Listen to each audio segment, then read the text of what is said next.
মার্কিন president Donald ট্রাম্পের ব্যক্তিগত ক্রিপ্টো ব্যবসায়িক সাম্রাজ্যের গভীরে এবার দেখা যাচ্ছে ইরানের ছায়া।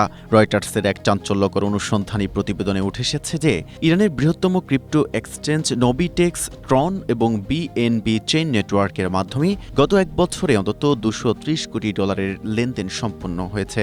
বিস্ময়কর বিষয় হল, এই দুটি ব্লকচেইন নেটওয়ার্কের প্রতিষ্ঠাতারা আবার ডোনাল্ড ট্রাম্পের পারিবারিক ক্রিপ্টো প্রতিষ্ঠান ওয়ার্ল্ড লিবার্টি ফাইন্যান্সিয়ালের প্রধান পৃষ্ঠপোষক। রয়টার্সের তথ্য অনুযায়ী 2023 সাল থেকে এই বিপুল পরিমাণ লেনদেন করেছে নভোটেক্স, যা মূলত ইরানের সর্বোচ্চ ধর্মীয় নেতার ঘনিষ্ঠ এক প্রভাবশালী পরিবার এবং আইআরজিসির সমান্তরাল আর্থিক কেন্দ্র হিসেবে কাজ করে। ট্রন নেটওয়ার্কের প্রতিষ্ঠাতা জাস্টিন সান এবং বিএনবি চেইনের চ্যাংপেং জাও উভয়ই ট্রাম্পের ব্যবসায়িক সহযোগী।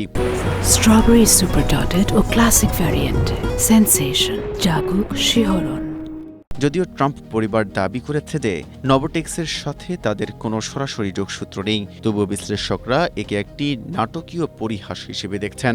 এসইসির সাবেক প্রধান জন রিড স্টার্কের মতে, প্রেসিডেন্ট ট্রাম্প যুদ্ধে যাদের পরাজিত করতে চাইছেন সেই পক্ষগুলোই ট্রাম্পের পৃষ্ঠপোষকতার আওতায় থাকা প্ল্যাটফর্মগুলোর মাধ্যমে নিজেদের ক্রিপ্টো অর্থায়ন সচল রাখছে।